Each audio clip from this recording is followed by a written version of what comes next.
नमस्कार, मैं हूं रमेश भट्ट। आप देख रहे हैं देवभूमि डायलॉग। आज जो देहरादून की सड़कों पर हुआ, कोई भी उत्तराखंडी उन दृश्यों को देखकर बहुत दुखी होगा। लेकिन सवाल यह है कि रास्ता क्या है। युवा जो मांग कर रहे हैं, सरकार क्या उन मांगों पर विचार करने के लिए तैयार है? मेरे साथ देवभूमि उत्तराखंड की वरिष्ठ नौकरशाह राधा रतूरी जी जुड़ रही हैं। राधा जी, बहुत बहुत धन्यवाद देवभूमि डायलॉग से जुड़ने के लिए। मैम, बहुत तकलीफ होती है क्योंकि मैं खुद उस जगह पे आज मौजूद था जहां पर प्रोटेस्ट चल रहा था। वहां जिस तरह की लाठीचार्ज हुआ, पत्थरबाजी हुई, युवाओं को चोट आई, उससे सबको तकलीफ हो रही है। इसका रास्ता क्या है मैम? भट्ट जी, इसका रास्ता है कि जो भी युवा हैं उनकी जो भी शिकायत है या समस्या है उसके लिए वो आए और सरकार में जो अधिकारी यहाँ पर उपस्थित हैं, उपलब्ध हैं, उनके साथ वार्ता करें। शांतिपूर्वक वार्ता करके सारी समस्याओं का हल निकाला जा सकता है। माननीय मुख्यमंत्री जी ने भी उनको ये संदेश भेजा था कि आप लोग आके वार्ता कर लें और जो भी समस्याएं हैं उनका समाधान हो जाएगा। तो क्या आप एक उनको ऑफर दे रही हैं कि भाई आप टेबल पे आइए, बातचीत करिए, हम आपकी मांगों को सुनने के लिए तैयार हैं, हम कोई ना कोई रास्ता निकाल लेंगे? बिल्कुल, बिल्कुल, बिल्कुल। माननीय मुख्यमंत्री जी ने मुझे निर्देशित किया था कि आप इनमें से कुछ प्रतिनिधियों को बुलवा लीजिए और इनके साथ वार्ता कर लीजिए।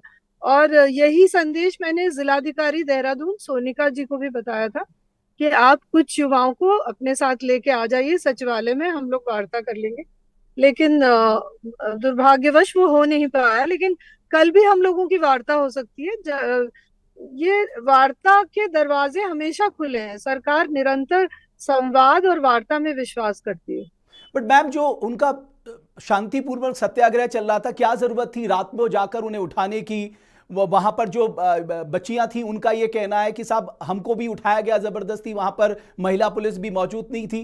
तो क्या आपको लगता है कि ये जो अप्रोच थी ये गलत थी? इस अप्रोच से बचा जा सकता था और इसी ने आज मुझे लगता है कि एक तरह की आग दे दी इस पूरे प्रोटेस्ट को।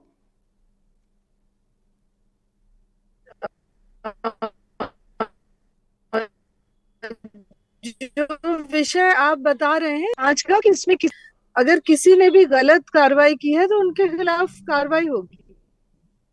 मैम, तो अब जो उनकी डिमांड है, उनकी जो प्राइमरी डिमांड है, उनका कहना है कि आप एक बार जांच करा लीजिए किसी सिटिंग जज के नेतृत्व में और फिर आप एग्जाम कराइए, क्योंकि अगर एग्जाम जो हुए उसमें अगर फिर धांधली हो गई तो उसकी गारंटी कौन लेगा?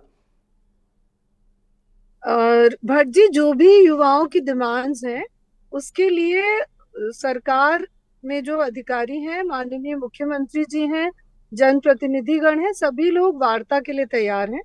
तो मेरा आपके माध्यम से, आपके चैनल के माध्यम से उन युवाओं से ये संदेश आपके माध्यम से मैं पहुंचाना चाहती हूँ कि जो भी आपकी समस्याएं हैं उन पर हम लोग वार्ता करके एक हल निकाल सकते हैं।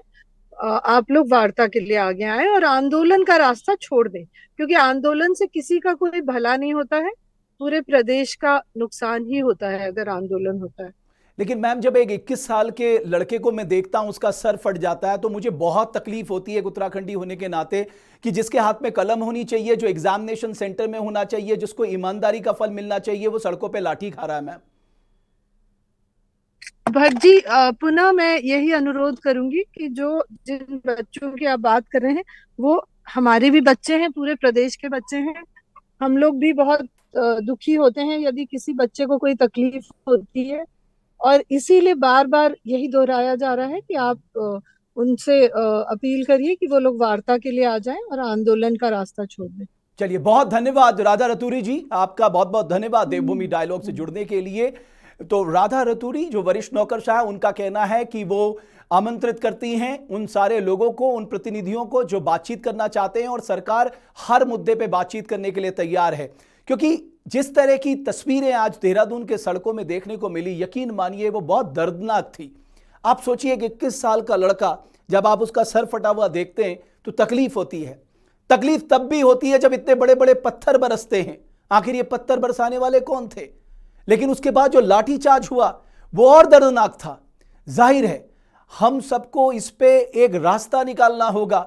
और रास्ता क्या है? हमारे छात्र मांग क्या कर रहे हैं? हमारे छात्र मांग कर रहे हैं कि साहब हमारी परीक्षाओं को पारदर्शी तरीके से करवा दो, हम जो दसियों साल से मेहनत कर रहे हैं उसका फल हमें दे दो, और जो ये बेईमानी कर रहे हैं इनके नाम सार्वजनिक करो।